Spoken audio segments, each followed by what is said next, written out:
Anak anggota DPR diduga pacarnya sendiri di Surabaya. Jadi sebelum masuk ke kronologinya, aku mau ceritain dulu latar belakang baik pelaku maupun korban dalam kasus kali ini. Yang pelaku sendiri bernama Gregorius Ronald Tanur yang berusia 31 tahun. Ronald ini tuh lahir di Kecamatan VK Menanu, Kabupaten Timur Tengah Utara, Nusa Tenggara Timur. Dan dia juga adalah anak dari salah satu anggota DPR RI fraksi PKB. Ibunya sendiri bernama Meriska Wijaya. Dari akun Facebooknya ya, kita bisa menggali beberapa informasi tentang Ronald ini. Jadi Ronald itu pernah bersekolah di Sekolah Menengah Atas Kristen Kolese Santo Yusuf di Surabaya pada tahun 2005 sampai 2006. Tapi lalu kemudian ia pindah ke Sekolah Menengah Atas Kristen Santa Agnes Surabaya dan lulus pada tahun 2009. Lalu kemudian Ronald melanjutkan kuliah di Universitas Petra Surabaya dan International Business School Surabaya dengan mengambil jurusan komunikasi.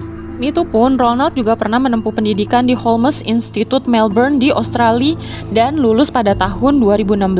Sini ya kita bisa melihat bahwa background pendidikannya Ronald itu sebenarnya bagus banget. Setelah dia lulus kuliah nih, dikabarkan bahwa Ronald ini tuh akhirnya bekerja sebagai agen asuransi. Tanya ya, ia juga sempat bekerja di Australia, tepatnya di Southern Meads di Goulburn Town. Pada akhirnya di tahun 2020 Ronald tuh kembali dari Australia ke Surabaya.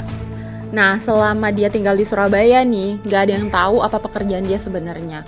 Apakah dia bekerja atau enggak ada yang tahu pasti. Tapi memang di tahun 2020 itu kan kita masih dalam masa pandemi ya. Memang agak susah juga sih untuk mendapatkan pekerjaan pada saat itu. Namun meskipun begitu, Ronald tuh kelihatannya bukan orang yang kekurangan uang banget gitu. Karena bisa dilihat dari postingan-postingannya Ronald ini di sosial media, dia tuh memperlihatkan bahwa dirinya adalah orang yang suka kulineran dan suka traveling. Bahkan travelingnya itu bukan cuma di Indonesia, tapi juga ke luar negeri. Sekarang kita akan membahas korban dalam kasus kali ini. Korbannya sendiri bernama Dini Sera Afrianti yang berusia 29 tahun asal Sukabumi. Jadi antara pelaku dan korban ini terpaut usia sekitar 2 tahunan gitu. Ketahui juga kalau Dini itu adalah seorang janda yang beranak satu. Jadi dia tuh jauh-jauh merantau dari Sukabumi ke Surabaya itu mungkin dengan harapan bahwa di daerah perantauannya sana kehidupannya akan jauh lebih baik. Alih-alih mendapatkan kehidupan yang jauh lebih baik di perantauan, Dini malah harus menghembuskan nafas terakhirnya jauh dari kampung halamannya sendiri. Dan diketahui juga ya, Dini itu sudah meninggalkan kampung halamannya di Cisaat, Sukabumi sejak 12 tahun yang lalu. Itu juga menjadi alasan kenapa Dini dan anaknya tidak pernah saling bertemu selama 12 tahun hingga akhirnya Dini menghembuskan nafasnya yang terakhir. Ya, Dini sendiri itu sekarang udah berusia 12 tahun dan tinggal di Sukabumi, ikut sama orang tuanya Dini. Awal mula pertemuannya Dini sama Ronald itu adalah di sebuah tempat karaoke gitu. Jadi Ronald itu adalah salah satu pengunjung, sementara Dini sendiri adalah seorang pemandu lagu. Menjadi pemandu lagu, Dini juga diketahui punya pekerjaan sampingan sebagai SPG. Dimulai dari sebuah kencan, lalu keduanya tuh sama-sama baper gitu ya, karena udah kepalang sama-sama baper, akhirnya keduanya memutuskan untuk pacaran aja. Setelah Ronald dan Dini pacaran ya, akhirnya Dini memutuskan untuk resign atau keluar dari pekerjaannya karena merasa dia tuh udah punya Ronald, pacar yang udah bisa memenuhi segala kebutuhannya. Menjadi pemandu lagu, Dini juga diketahui punya pekerjaan sampingan sebagai SPG. Sekarang kita masuk ke kronologi kejadiannya. Kejadian tragis ini tuh bermula di hari Rabu malam pada tanggal 4 Oktober 2023. Jadi malam itu ya, Ronald sama Dini tuh mendapatkan sebuah undangan party gitu di sebuah VIP room di Black Hole KTV Club Surabaya. Sesampainya mereka di lokasi ya, mereka tuh bertemu sama teman-teman mereka yang udah ada di lokasi duluan ya. Mereka pun akhirnya menikmati musik dan sekaligus menikmati minuman keras. Mungkin ya karena di bawah pengaruh alkohol juga dalam keadaan mabok nih ya. Ternyata Dini sama Ronald tuh cekcok di dalam ruangan itu sampai akhirnya berujung pada cekcoknya mereka berdua ini sampai ke sebuah kejadian di mana Ronald itu kepalanya Dini pakai botol tequila. Aku sebagai orang yang nggak ngerti-ngerti amat tentang miras ya, tentang minuman keras ini, Sampai aku tuh searching kayak apa sih botolnya tequila, apakah dia bentuknya kayak whisky. Kalau botolnya whisky kebetulan aku pernah lihat, tapi kalau botolnya tequila aku belum pernah lihat. Jadi aku searching ke Google dan menemukan bahwa ternyata botol tequila ini tuh jauh lebih tebal daripada botol whisky. Bisa bayangin gimana sakitnya kepala Dini waktu di dalam room ya, tapi berlanjut hingga keluar room. Kan ya diduga Ronald ini tuh beberapa kali melayangkan Dini yang mengakibatkan Dini tuh mengalami. Nah, di saat itu ya Dini tuh sempat mengirimkan voice note atau rekaman suara gitu ke salah satu kerabatnya. Nah, di dalam voice note-nya itu Dini tuh merasa nggak tahu salahnya dia apa ya, tapi Ronald tuh terus-terusan nendang dia. Jadi nih saat Dini sama Ronald itu berjalan menuju ke parkiran basement Landmark Mall, Dini tuh disebut sempat sekali lagi ditendang sama Ronald hingga dia tuh tersungkur di tangga. Setibanya di parkiran basement Landmark Mall, diduga penganiayaannya masih aja terus berlanjut.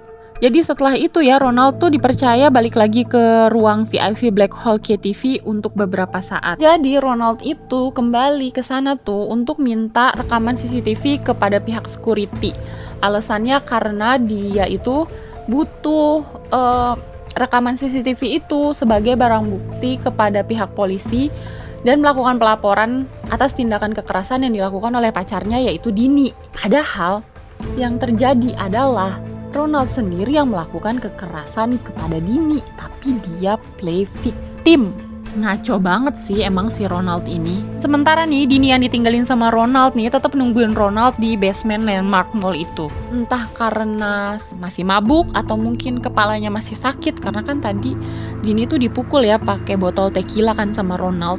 Atau mungkin hanya karena bosan aja gitu nungguin Ronald yang gak balik-balik gitu. Akhirnya Dini memutuskan untuk menunggu sambil menyandarkan tubuhnya itu ke sebelah kiri mobil.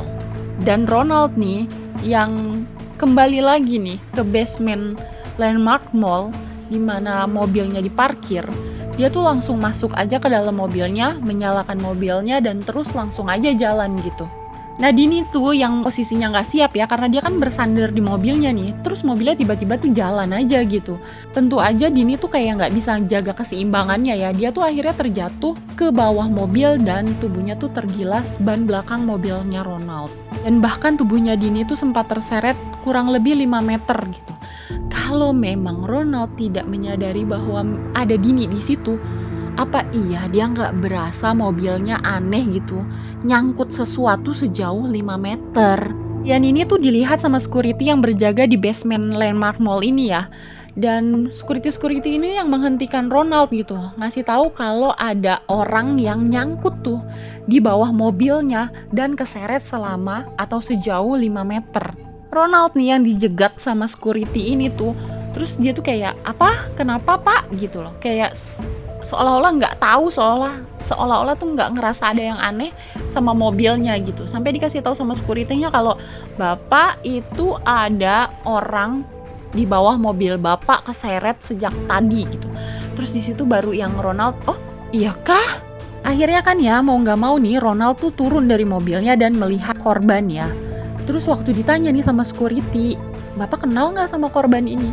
Terus Ronald jawab, saya nggak kenal ini orang siapa. Tiba-tiba aja dia loncat ke depan mobil saya. Kayaknya dia orang gila deh nih, gitu. Ronald tuh ngomong kayak gitu menjawab pertanyaan security-nya. Desakan para security nih ya, akhirnya Ronald pun mengangkat tubuhnya Dini itu dan memasukkan tubuhnya Dini ke dalam mobil. Tapi kalian harus tahu nih, Ronald itu nggak memasukkan tubuhnya Dini ke kursi penumpang melainkan ke bagasi, ke bagian belakang mobilnya dia. Sakit banget sih nih orang, padahal dia tahu korban ini adalah pacarnya ya kan. Walaupun dia tidak mengakui, tapi kan di dalam hatinya dia tahu kalau ini pacarnya. Tapi bukannya diperlakukan dengan baik, Dini tuh justru diperlakukan sangat tidak baik sama Ronald. Dan gilanya si Ronald ini ya, padahal dia udah tahu nih Dini tuh keadaannya udah kritis. Tapi bukannya dia membawa Dini ke rumah sakit ya. Ronald justru membawa pulang ke apartemen tempat tinggalnya di Orchard Tangley, Pakuwon. Sampainya di apartemen tuh, Ronald tuh mengeluarkan tubuhnya Dini nih dari bagasi nih, terus dia naikin ke atas kursi roda gitu, yang mungkin jadi fasilitas di apartemen tersebut ya. Dan banyak banget orang yang melihat aktivitasnya Ronald ini. Dan orang-orang yang melihat aktivitasnya Ronald serta melihat kondisinya Dini nih yang udah kritis, mereka tuh memaksa Ronald untuk membawa Dini tuh ke rumah sakit. Kemudian Ronald pun akhirnya memutuskan untuk membawa Dini itu ke Rumah Sakit National Hospital. Tapi belum sampai masuk nih ke ruang UGD Rumah Sakit National Hospital, seorang petugas medis yang melakukan pemeriksaan awal terhadap Dini nih menyatakan bahwa Dini sudah tidak bernyawa. Dan karena kondisi tersebut ya, akhirnya pihak rumah sakit pun merujuk jasadnya Dini itu ke kamar mayat RSUD Dr. Sutomo. Kemudian ya, Ronald juga sempat menghubungi orang tuanya Dini di Sukabumi dan mengabarkan bahwa Dini itu sudah meninggal. Tapi Ronald mengatakan bahwa alasannya Dini meninggal itu bukan karena kecelakaan atau karena apa gitu ya. Tapi dia mengatakan bahwa asam lambungnya Dini itu yang menyebabkan kematiannya Dini. Kemungkinan polisi juga merasa bahwa ada kejanggalan ya sama kasus atau kematiannya Dini ini.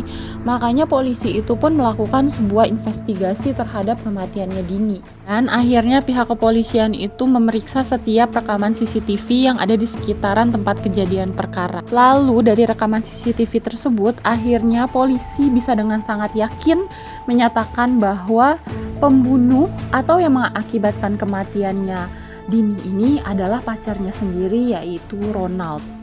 Nah, setelah polisi menetapkan Ronald sebagai tersangka dalam kasus penganiayaan terhadap pacarnya sendiri, yaitu Dini, akhirnya polisi menjerat Ronald dengan pasal berlapis dan terancam hukuman 12 tahun penjara. Pasal yang dikenakan pada Ronald sendiri adalah 351 ayat 3 KUHP dan pasal 358 KUHP. Dan yang seperti tadi aku bilang, ancamannya adalah 12 tahun penjara. Semoga ya jabatannya bapaknya Ronald sebagai anggota DPR RI itu nggak membuat Ronald itu bebas dari hukuman atau berkurang hukumannya gitu. Semoga Ronald mendapatkan hukuman yang paling setimpal atas apa yang dia lakukan terhadap Dini. Terima kasih buat kamu-kamu yang udah ngedengerin aku sampai di detik ini. Jangan lupa kasih aku tombol like kalau kamu suka sama video aku. Dan sampai ketemu lagi di video aku berikutnya.